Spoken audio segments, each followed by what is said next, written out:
الله من قرأ الفاتحة.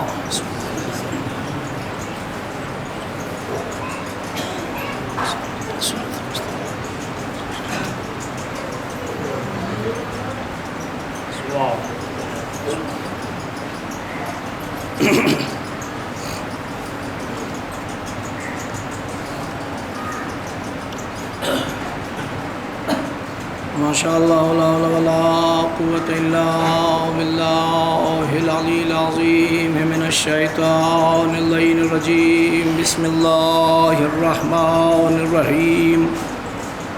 الحمد لله الذي أظهر الوجود من القدم ورقم على لب الإنسان من أسرار القدم وعلمه من البيان ما لم يعلم.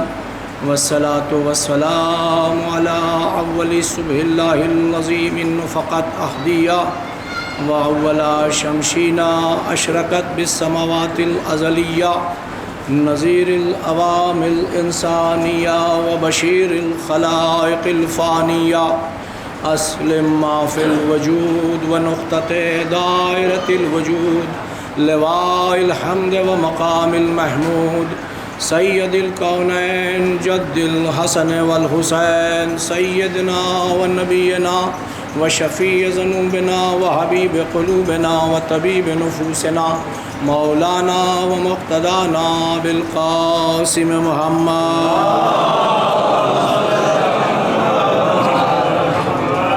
لا سیما علی یاسب الدین والایمان باب الامن والامان مصداق مرج البحرین یلتقیان الامام المظفر وشجاع الغضنفر وقاسم طوبى وسقر وساقيا الحوض الكوثر الذي سمت امه حیدر. انما يريد الله ليذهب عنكم الرجس واهل البيت ويطهرهم تطهيرا.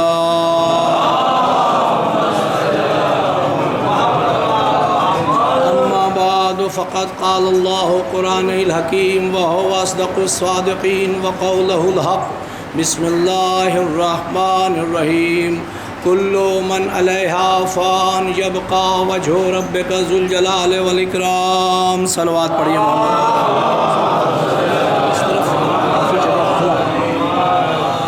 باواز بلند صلوات پڑھیے محمد والے.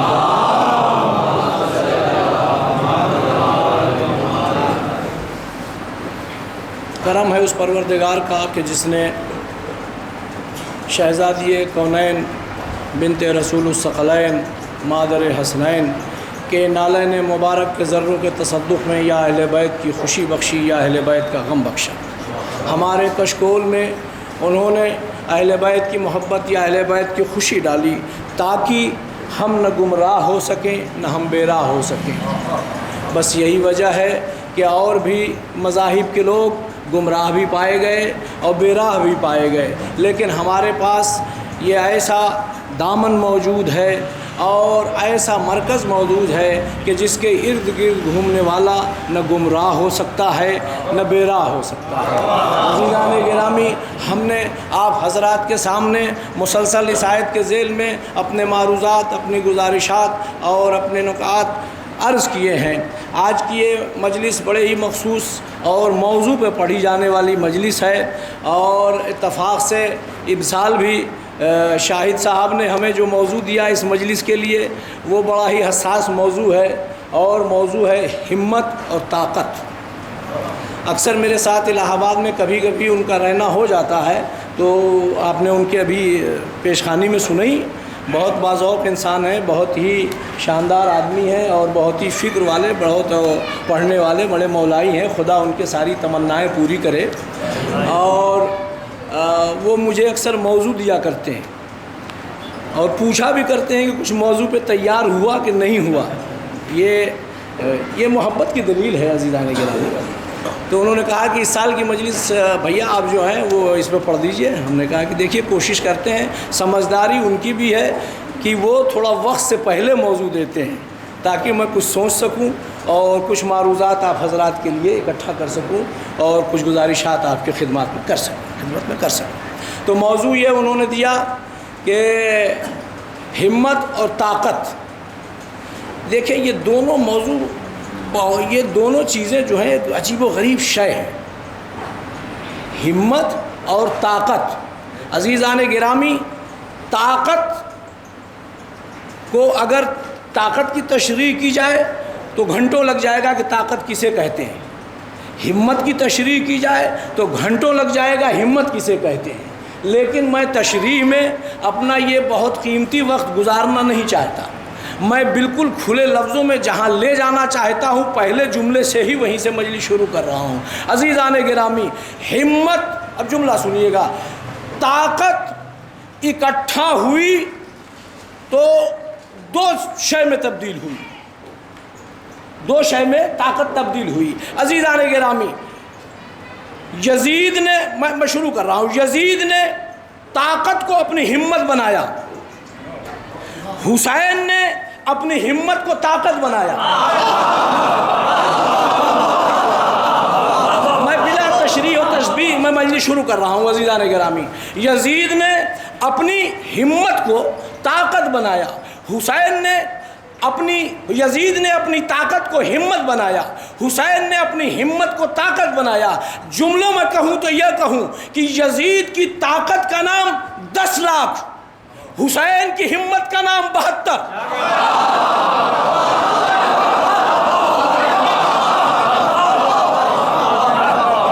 عزیزان گرامی، اب دیکھیں، اب تھوڑی سی تشریح کہ طاقت بہت بڑی چیز ہے لیکن ہمت اس سے بڑی چیز ہے۔ بہت بڑے بڑے بہادروں کو دیکھا گیا کہ اگر ہمت نہیں ہے تو وہ میدان میں جانے کے قابل نہیں بن سکے، جی بھاگ بھی گئے، ہمت نہیں تھی لڑنے کی، سبحان اللہ، تو نہیں لڑ سکے۔ اچھا، طاقت کا استعمال ناجائز بھی ہو سکتا ہے لیکن ہمت کا استعمال ناجائز نہیں ہوتا۔ عزیزان گرامی، اب مجھے حوالہ تو دینا ہی پڑے گا نا کہ جب فرعون کے دربار میں جناب موسیٰ کو بلایا گیا تو موسیٰ جانے سے گھبرائے اور خدا سے فریاد کی، پروردگار وہ بہت ہی بڑا جبروت بادشاہ ہے اور اتنا بڑا ظالم ہے کہ اس نے خدائی کا دعویٰ کر رکھا ہے، میں کیسے اس کے دربار میں تنہا چلا جاؤں؟ عزیزان گرامی سنیے گا، کیسے چلا جاؤں؟ تو خدا نے کہا کیا چاہتے ہو؟ تو کہا پروردگار، ہمت کی شکل میں ایک بھائی چاہتا ہوں۔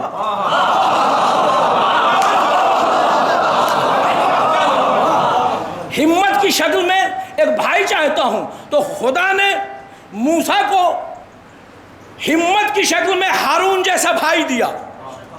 اب ہارون کے ساتھ موسیٰ دربار میں گئے۔ عزیزان گرامی، جملہ یہ تھا کہ بھائی کی بہت بڑی ہمت ہوتا ہے۔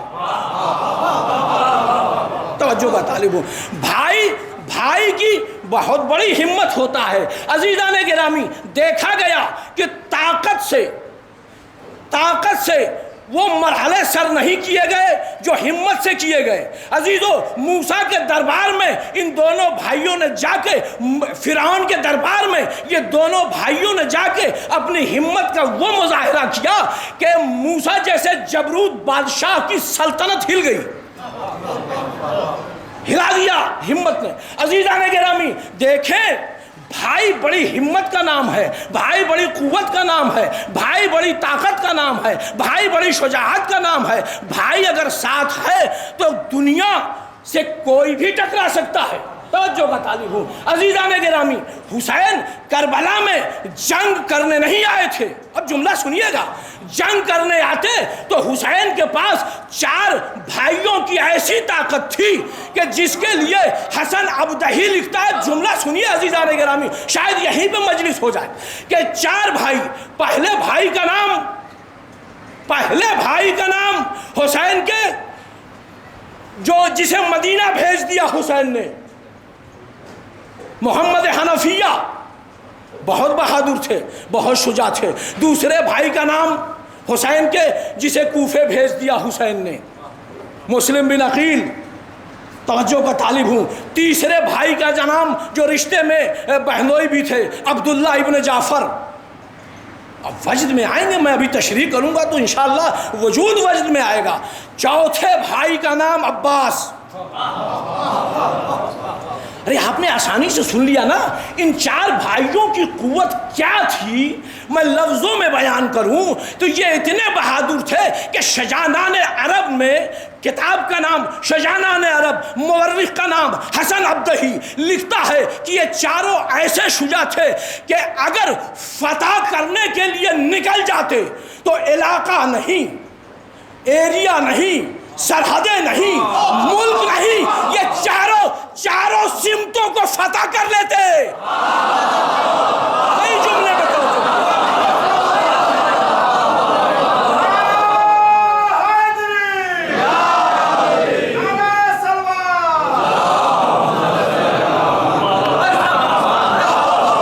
چاروں بھائی چاروں سمتیں فتح کر لیتے۔ عزیزان گرامی، حسین نے ان تین کو چھوڑ دیا، توجہ کا طالب ہوں، حسین نے ان تین کو چھوڑ دیا تو حسین کربلا فتح کرنے نہیں آئے تھے۔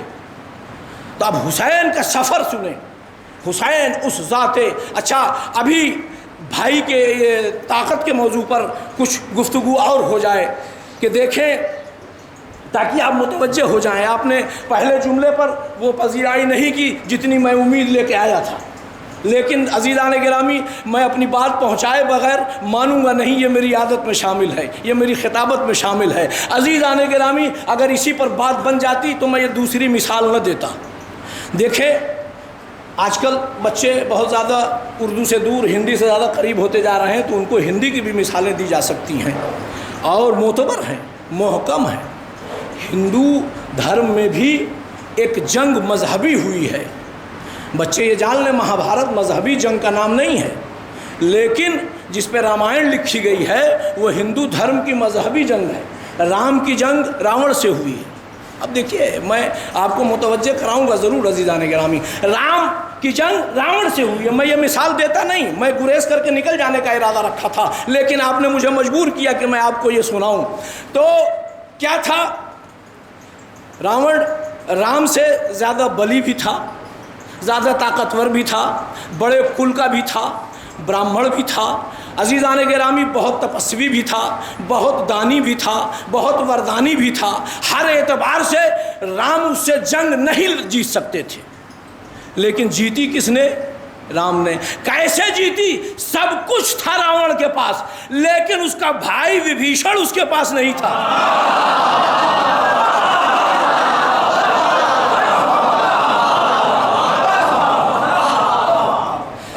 رام کے پاس اس کا بھائی لکشمن تھا۔ عزیزان گرامی ایک بھائی ہی صحیح اگر بہادر ہو تو کائنات فتح کی جا سکتی ہے۔ عزیزان گرامی بہادر ایک بھائی بھی ہو تو کائنات فتح کی جا سکتی ہے۔ عزیزان گرامی اب سنیے دوسری دلیل کہ طاقت اور ہمت کس شے کا نام ہے۔ قرآن نے اس واقعے کو نقل کیا کہ کائنات کی سب سے بڑی آگ ابراہیم نے لگائی، اور کسے جلانے کے لیے میں واقعے میں نہیں الجھوں گا عزیزان گرامی، بس نتیجہ آپ کے حوالے ہے۔ کسے جلانے کے لیے نمرود نے لگائی، کسے جلانے کے لیے ابراہیم کو جلانے کے لیے۔ یہ ابراہیم کے زمانے میں لگائی ہوئی سب سے بڑی آگ تھی۔ عزیزان گرامی وہ ابراہیم کو صرف نہیں جلانا چاہتا تھا، وہ ابراہیم کی ہمت کو جلانا چاہتا تھا، لیکن خدا ظالم و چبرود طاقتوں کو کتنا ذلیل کرتا ہے یہ آپ سن لیجیے عزیزان گرامی کہ نمرود نے خود دیکھا کہ ایک پرندہ اڑتا ہوا، سنا ہوا واقعہ لیکن بات نکلے گی تو انشاءاللہ وجود وجد میں آئے گا۔ ایک اڑتا ہوا پرندہ آیا اور اپنی منقار میں پانی کے چند قطرات لے کے اس جلتی ہوئی آگ پہ ڈال رہا ہے، اس کے تیور پر بل پڑ گیا۔ عزیزان گرامی اس پرندے کی ہمت دیکھیے آپ،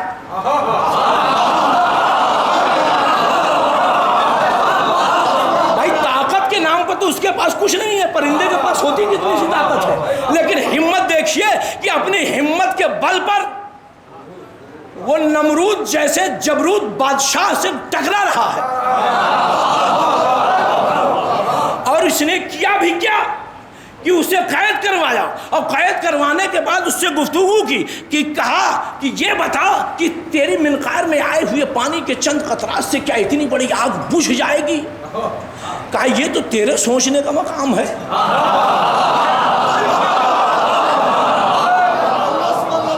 یہ تو تیرے سوچنے کا مقام ہے کہ وہ آگ بجھے چاہے نہ بجھے، لیکن تو ذرا سوچ کہ جو آگ معمولی سے پرندے کو نہیں جلا سکتی، وہ اتنے مقدس اور جلیل القدر نبی کو کیسے جلا دے گی؟ کیسے جلا دے گی؟ عزیزان گرامی، تو اب یہ دیکھیں یہ ہمت دیکھیں اس کی عزیزان گرامی کہ کتنی بڑی ہمت تھی۔ ایک بار مل جل کے باواز بلند صلوات پڑھیے محمد۔ ایک بھائی کی کیا طاقت ہوتی ہے عزیزان گرامی، ایک بھائی کی کیا طاقت ہوتی ہے عزیزو، یقین مانیے کہ ایک بھائی اگر ساتھ ہے تو بھائی کا دل ہے، بھائی کی قوت ہے، بھائی کی طاقت ہے۔ تو اب صرف قوت کے لیے، طاقت کے لیے، ہمت کے لیے ہی بھائی نہیں ہے، ایک بھائی کا بھائی کے اوپر فرض بھی ہے، ایک بھائی کا بھائی کے اوپر فرض بھی ہے۔ اب فرض تو میں پورا نہیں پڑھ سکتا، 2 مصرے آپ کے جگانے کے لیے پڑھ دوں تاکہ میں اپنی بات آپ تک پہنچا سکوں کہ عزیزو، بھائی کی امداد کو جو ہاتھ اٹھ سکتے نہیں، مت اٹھاؤ ایسے ہاتھوں سے علم عباس کا۔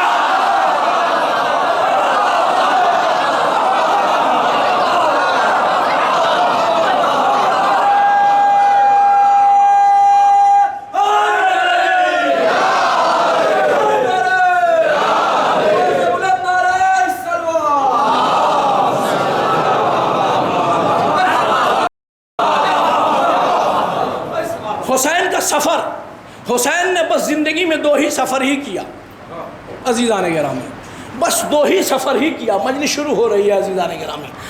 پہلا سفر عرش سے فرش پر آئے، حسین عرش سے فرش پر آئے۔ اب فرش پر آئے ہیں تو عالم کیا ہے؟ آپ سنتے رہتے ہیں، 3 شعبان کی محفلیں اور پروگرام اور تقریریں سنتے رہتے ہیں۔ ایک نئی نہج ہے میری نظر میں جو آپ کے حوالے کرنے جا رہا ہوں۔ حسین عرش سے فرش کی طرف چلے، مدینے میں آئے، توجہ کا طالب ہوں، آنے پر عالم کیا ہے؟ کہاں کا؟ زمین کا نہیں، پہلے عرش کا تو عالم سنیے۔ خدا کی عبادت کرنے والے بندے، تسبیح و تحلیل میں مشغول بندے، توجہ کا طالب ہوں، بہت بڑی بات کہنے جا رہا ہوں۔ تسبیح و تحلیل کرنے والے بندے جو رکوع میں ہیں وہ رکوع میں ہیں، جو سجدے میں ہیں وہ سجدے میں ہیں، جو قعود میں ہے وہ قعود میں ہے، جو قیام میں ہے وہ قیام میں ہے، بس اللہ ہو اللہ، اللہ ہو اللہ، اللہ ہو اللہ، یہی ہو رہا ہے۔ حسین کا وہاں سے چلے آنے کے بعد اب اس بزم میں حسین کا دل لگا، اب اس بزم میں فرشتوں کا دل نہیں لگتا۔ سنیے گا دلیل کیا ہے؟ فرشتے کہہ رہے ہیں پروردگار اگر اجازت دے دے تو مبارکباد دینے چلا جاؤں۔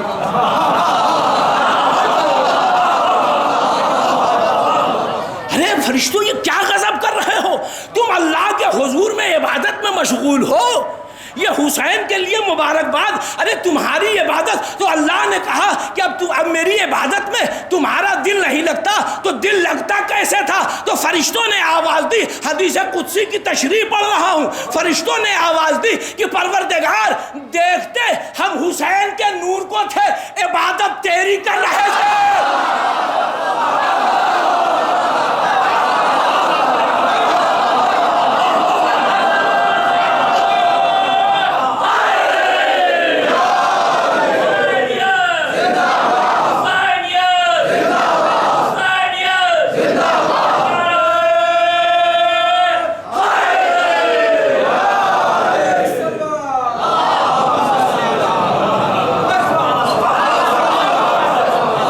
فرشتے قعود چھوڑ رہے ہیں، عبادت چھوڑ رہے ہیں، سجدہ چھوڑ رہے ہیں، پروردگار دیکھتے حسین کے نور کو تھے، اب جملہ سنیے گا، اور عبادت تیری کر رہے تھے۔ ملت مسلمہ کا بہت بڑا الزام ہے ملت جعفریہ پر کہ یہ اپنی جانماز پر سجدگاہ کیوں رکھتے ہیں۔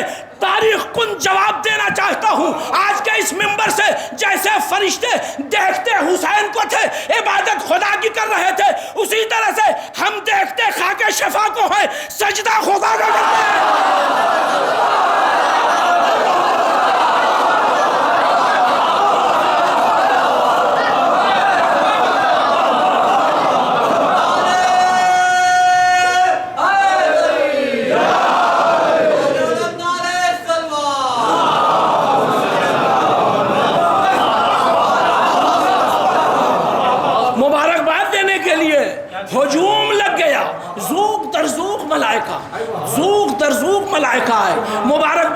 کے لیے انہی ملائکہ میں سنا ہوا واقعہ ہے، لیکن سنی سنائی باتیں نہیں پڑھوں گا، لیکن واقعے کی روح کے لیے تو بات کرنی پڑتی ہے نا۔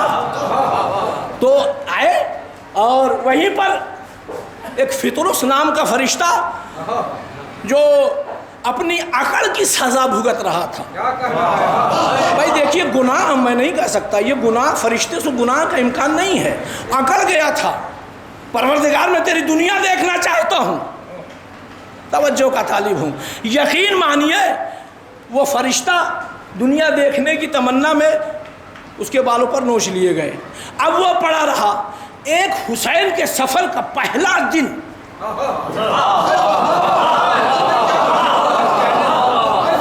پہلا دن، اور پہلی ہی بخشش کا نام ہے فطرس، یعنی زمین پر پہلی بخشش فطرس کی ہے، آخری بخشش حر کی ہے۔ متعصب مزاج مورخ علامہ شبلی نعمانی لکھتا ہے کہ وہ تو ایک اتفاق تھا کہ حسین نے ایک کو حر بنا دیا۔ ارے شبلی نعمانی، تو حسین کی استطاعت نہیں جانتا، حسین ایک حر نہیں، حسین 10 لاکھ یزید کے لشکر کو حر بنا سکتے تھے۔ نہیں توجہ کیا آپ نے؟ جب میں دلیل دوں گا تب انشاءاللہ وجود وجہ میں 10 لاکھ کے لشکر کو حسین حر بنا سکتے تھے۔ اگر وہ 10 لاکھ کا لشکر حسین کی طرف آ جاتا، حسین کے خزانے میں حر بنانے کی کمی نہیں تھی عزیزان گرامی، 10 لاکھ کے لشکر کو حسین حر بنا سکتے تھے۔ اچھا آپ کہیں گے اس کے لیے دلیل کیا ہے؟ کیسے حر بنا سکتے تھے؟ کیسے حسین 10 لاکھ کے لشکر کو حر بنا سکتے تھے؟ ایک حر کو نہیں عزیزان گرامی، حسین کا وہ آخری خطبہ فضائل کو رخ سے سنیے گا۔ رکابوں میں حسین پاؤں ڈال کے کھڑے ہوئے، کھڑے ہونے کے بعد پیسر سعد سے ایک مرتبہ خطاب کیا، کہا اے پیسر سعد، دلیل دے رہا ہوں عزیزان گرامی، اے پیسر سعد، 71 لاشوں کے بوجھ اٹھانے کے باوجود حسین ابھی بھی اس منزل پر ہے کہ اپنے لشکر سے کہہ دے کہ میرے محمد کا کلمہ پڑھ لے، میں سب کو معاف کرنے کے لیے تیار ہوں۔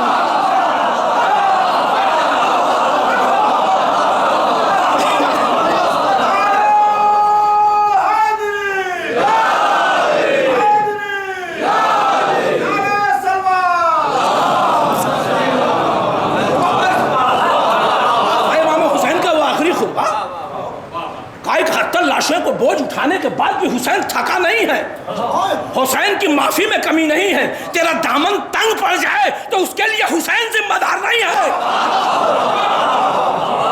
تو مانگ کے تو دیکھ، تو آ کے تو دیکھ، تو ابھی بھی اگر معاف کر لے۔ عزیزان گرامی، اس میں بڑی جدت علماء کرام نے لکھی ہے کہ حسین نے آخر اتنی شہادتوں کے باوجود معاف کرنے کے لیے کیوں سوچا حسین نے۔ تو تمام بڑے بڑے محققین یہ تحریر فرماتے ہیں کہ حسین دین تھے۔ عزیزان گرامی، حسین دین تھے۔ اور ابھی فضائل کا رخ سنیے گا، ابھی تو آدھی مجلس ہوئی ہے عزیزان گرامی، تھک تو نہیں گئے آپ؟ تو مل جل کے بابا جو سلام کر دیجیے محمد۔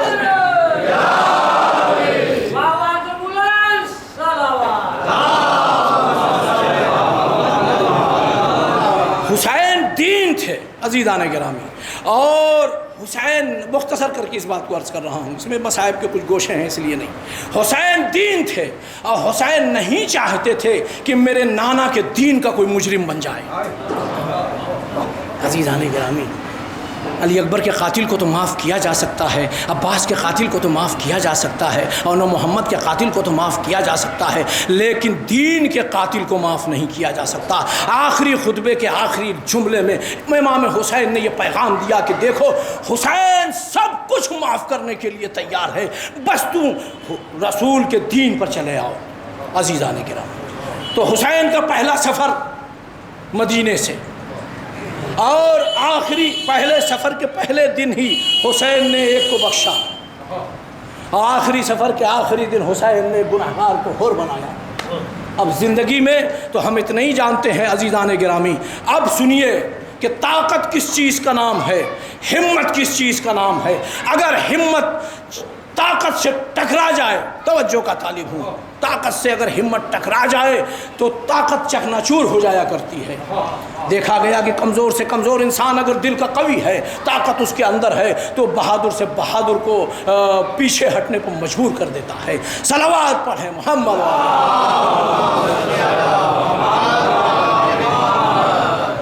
حسین نے سفر کربلا کا کیا۔ اب دوسرا سفر حسین کا مدینے سے کربلا۔ عزیز و رائد بتاتی ہے کہ 27 مقامات پر رکنے کے بعد حسین کربلا پہنچے۔ ایسا نہیں ہے کہ ایک دو مقام پر صرف حسین رکے، 27 مقام پر رکے، جس میں سینکڑوں امام حسین کے خطبات ہیں، لوگوں کو گمراہی سے بچانے کے لیے، لوگوں کو مذہب حق کی دعوت دینے کے لیے۔ ایسا نہیں ہے کہ حسین بس چلے اور آ گئے عزیزان گرامی۔ اور کربلا میں جب آئے تو آخری وقت تک حسین نے لوگوں کو بچانے کی کوشش کی ہے۔ آخری وقت تک حسین نے بچانے کی کوشش کی ہے۔ میں نے ایک جملہ کہا تھا کہ دنیا کی ساری طاقتیں ایک طرف اور بھائی کی طاقت ایک طرف۔ عزیزان گرامی، حسین نے اپنے تین بھائیوں کی طاقت کو منتشر کر دیا۔ ایک بھائی عباس کو صرف لے کے آئے تھے عزیزان گرامی، ایک بھائی عباس کو صرف لے کے کربلا آئے تھے حسین، اور یہ ایسا بہادر تھا۔ چند جملے عزیزان گرامی تاریخ کے اعتبار سے تو پڑھے ہی جائیں گے انشاءاللہ۔ علم نشانی تھی عباس کی بھی، 72 کے لشکر کی نشانی علم۔ آپ حضرات کی آنکھوں میں نیند کی گنودگی دیکھ رہا ہوں عزیزان گرامی، انشاءاللہ وہ گنودگی ٹوٹے گی۔ کچھ لوگوں کی کھلی ہوئی آنکھیں بھی سونے کی عادی ہیں۔ صلوات پڑھیں محمد وعلی محمد۔ بھائی جاگ رہے ہیں تو جاگنے کا ثبوت دینا چاہیے۔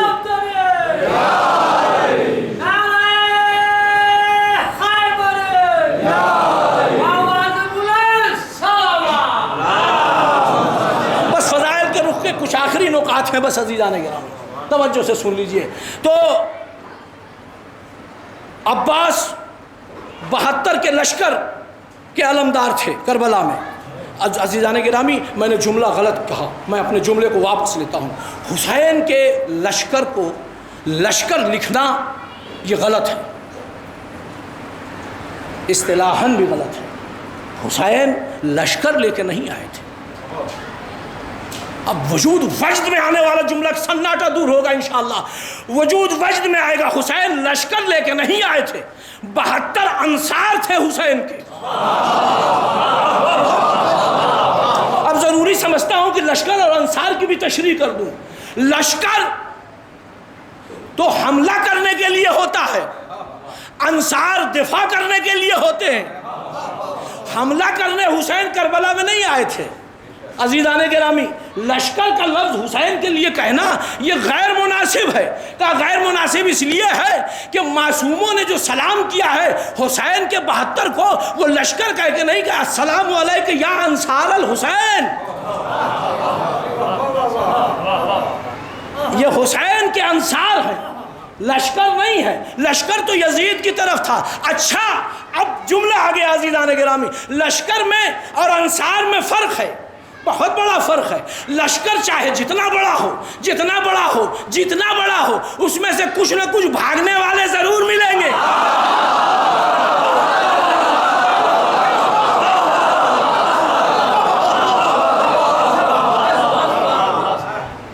عزیزو صرف کفار کا نہیں، قریش کا نہیں، یہودیوں کا نہیں، مجوسیوں کا نہیں، عیسائیوں کا نہیں، ارے مسلمانوں کا لشکر بھی بھاگتا ہوا نظر آیا۔ بدر میں بھاگے، احد میں بھاگے، خیبر میں بھاگے، خندق میں بھاگے۔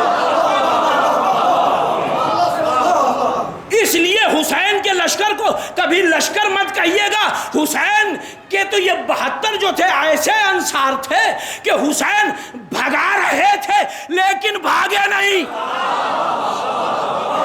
صلوات پڑھے محمد و آل محمد۔ کہہ رہے تھے حسین کے چلے جاؤ عزیزان گرامی، لیکن گئے نہیں، وہ سنی ہوئی باتیں ہیں۔ تو لشکر میں اور انصار میں فرق تو محسوس کر لیا آپ نے، کیسے انصار تھے حسین کے عزیزان گرامی۔ تو 72 انصار کے علمدار کا نام عباس، اور بھائی بھائی کی کیا قوت ہوتا ہے سنیے گا۔ کہ ایک طرف اب بس آخری لمحے، آپ جاگ گئے ہیں، بس آخری لمحے فضائل کے روک کے، ایک طرف 10 لاکھ کے لشکر کا کمانڈر یعنی علمدار پسر سعد جس کے خیمے پر ایک نشان لہرا رہا ہے، دوسری طرف منظر پہ غور کریے گا، جاگ کے میری طرف دیکھ کے سنیے، دوسری طرف امام حسین کے 72 انصار کے کمانڈر ان چیف کا نام تھا عباس، ان کے اوپر ایک علم لہرا رہا تھا۔ عزیزان گرامی، ضروری نہیں ہے کہ فضائل کے الفاظ جو ہیں وہ صرف کسی ایک ہی تاریخ میں پڑھے جائیں، آپ سنیے، ہم ہی لوگوں کو خطابت کرنی ہے ساتھ کو بھی، تو سنیں، ادھر عباس کا علم لہرا رہا ہے، 72 کی نیابت کر رہا ہے، ادھر 10 لاکھ کی نمائندگی کر رہا ہے، پسر سعد کا وہ پرچم۔ عزیزان گرامی، تاریخ نے کیا دیکھا؟ تاریخ نے دیکھا کہ دونوں پرچم آپس میں ٹکرائے۔ دنیا کی نظر میں عباس کا پرچم 10ویں محرم سن 61 ہجری کو زمین پہ گر گیا، لیکن اس کا پرچم بھی شام تک جاتے جاتے رات کے اندھیرے میں گم ہو گیا۔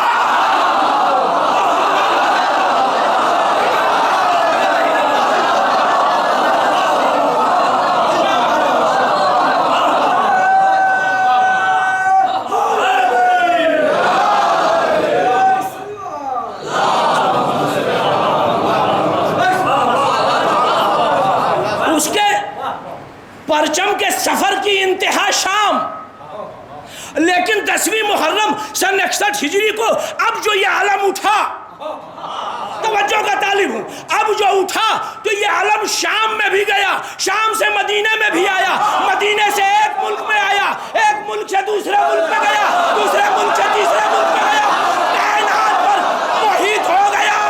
اب جس کو حفاظت چاہیے وہ عباس کے علم کے نیچے ہے۔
جب آمادہ ہو گئے کہ اب ہمیں کربلا کا سفر کرنا ہے، تو عزیزان گرامی، یہ آپ سنتے رہتے ہیں، ہر سال میں مصائب میں پڑھتا ہوں، لیکن آج کچھ تھوڑا سا ہٹ کے سنیں۔ امام حسین نانا کے مزار پہ گئے اور ماں کی قبر پہ گئے، یہ سنتے ہیں آپ۔ امام حسین جناب زینب کے پاس گئے، جناب زینب کے پاس جانے کے بعد عموماً دیکھا گیا ہے کہ چھوٹی بہنیں بڑے بھائی کے گلے میں باہیں ڈالتی ہیں، گلے میں باہیں ڈالتی ہیں، عموماً یہی دیکھا گیا ہے۔ لیکن جناب زینب کے گھر جانے کے بعد دیکھا یہ گیا کہ امام حسین نے جناب زینب کے گلے میں باہیں ڈالنے کے بعد کہا، بہن کربلا جانے کا ارادہ ہے، ہم کربلا جا رہے ہیں بہن، مگر سوچ یہ رہے ہیں کہ ہمیں کربلا کے بعد بچائے گا کون؟ سنیے عزیزان کا، مجھے کربلا جانے کے بعد بہن بچائے گا کون؟ کہا، بھیا ہم تمہارے بغیر جی ہی نہیں سکتے، ہم بھی ساتھ ساتھ کربلا جائیں گے۔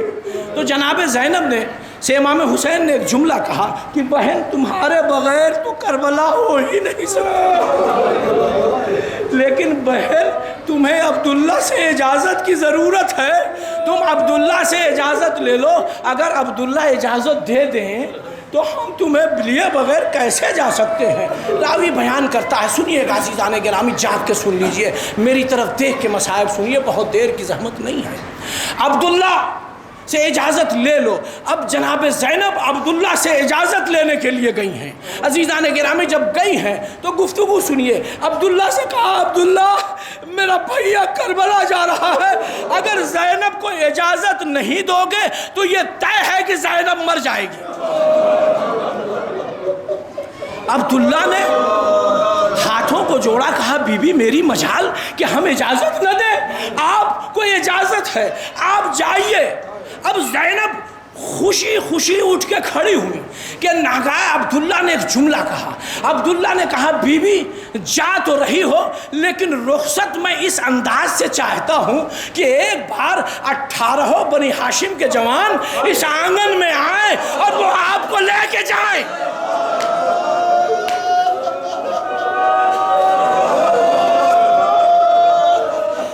عزیزو، عبداللہ کی اس خواہش پر 18 بنی ہاشم کے جوان، ذرا توجہ کریں کیا منظر رہا ہوگا۔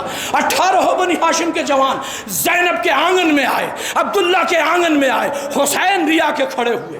اب اپنے ہاتھے میں لیا جناب زینب کو۔ عزیزو منظر بتاتا ہے کہ زینب کا ہاتھ علی اکبر پکڑے ہوئے تھے۔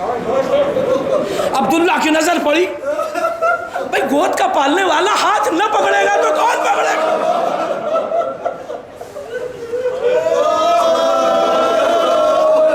لیکن عبداللہ نے ایک سوال کیا کہ اے حسین، میں چاہتا ہوں کہ زینب کو میرے آنگن سے وہ لے کے جائے جو لے کے واپس آئے۔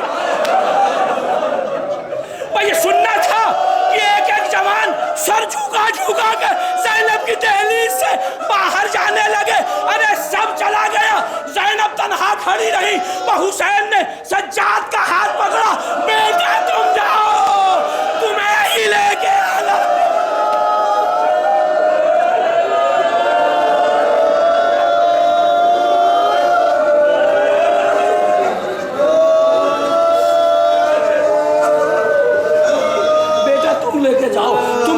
آنا ہے۔ بس عزیزان گرامی زینب کو رخصت کیا، زینب کو رخصت کیا، حسین کربلا آ گئے۔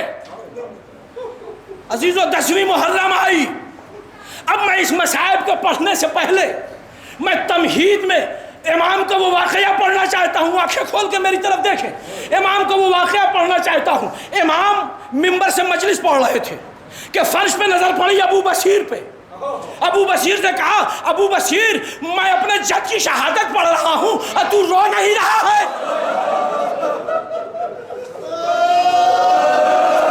سنیے گا عزیزو، ابو بصیر تھراتا ہوا اٹھ کے کھڑا ہوا، رومال نکالا، اے امام میرا رومال آنسوؤں سے تر ہے۔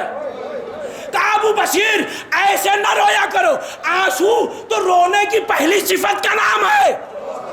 کہا مولا کیسے رویا کروں؟ کہا دیکھو ایسے رویا کرو کہ جیسے کسی کا جوان بیٹا مر گیا ہو۔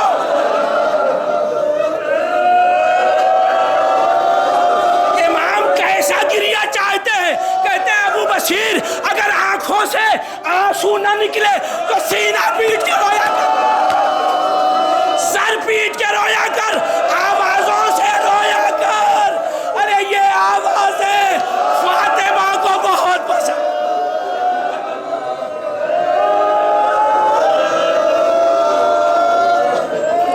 بس عزیزو گریہ کر لیا آپ نے۔ امام حسین کی شہادت بہت سنی ہوگی، لیکن آج سن لیجئے، میری زبان سے بھی سن لیجئے۔ میری بھی 34 سال کی خطابت ہے، 54 سال کی عمر ہے، لیکن عجیب و غریب مصائب میں نے مقتل میں پڑھا ہے۔ حسین کی شہادت پڑھنی تھی چند جملے میں، اس لیے میں نے اس واقعے کو پڑھا۔ عزیزان گرامی سنیے، حسین میدان میں آئے، سکون سے سنیے گا، جنگ کی وہ سب مجھے نہیں پڑھنا ہے۔ بس اب جو میں روایت پڑھنے جا رہا ہوں، علماء کرام بھی تشریف رکھتے ہیں، خطباء کرام بھی موجود ہیں، اور یہ روایت کا راوی ابی مخنف ہے جو میں پڑھنے جا رہا ہوں۔ بس اسی روایت پہ مجلس تمام، اس میری طرف جاگ کے دیکھیے گا۔ ابی مخنف راوی ہے اور روایت کی گئی ہے مقتل سے، اور اس روایت کے محقق کا نام علامہ ہارون زنگی پوری۔ دیکھیے کیا تحقیق کی ہے علامہ ہارون زنگی پوری نے. وہ لکھا، جاگ کے میری طرف سنیے گا مصائب آخری لمحوں میں کہ امام حسین گھوڑے سے جب گرے ہیں تو زیر آسمان سر تھا، خدا سے راز و نیاز کی باتیں کر رہے تھے، خدا سے راز و نیاز کی باتیں کر رہے تھے کہ ناگاہ شمر کند خنجر لے کے چلا. عزیزو، ذبح کرنے کا عرب میں بھی اور دنیا میں بھی دستور ہے کہ ذبیحے کو پہلے پانی پلا دیا جاتا ہے تاکہ حلق تر ہو جائے، گلو خشک نہ رہے، تاکہ خنجر آسانی سے چل سکے. شہادت سننے بیٹھے ہیں، سنیے، اس لیے پانی پلایا جاتا ہے کہ گلا خشک نہ رہے. یہ ذبح کرنے کے آداب ہیں عزیزو. لیکن شمر نے 7 باری خنجر پھیرا، حسین کا گلا ذرا بھی نہیں کٹا. چیخ کے کھڑا ہو گیا، کانپنے لگا، اے حسین یہ تیرا گلا کیوں نہیں کٹتا؟ ہارون زنگی پوری لکھتے ہیں کہ حسین نے کہا، ارے یہ کیسے کٹے گا، اسے رسول چوما کرتے تھے.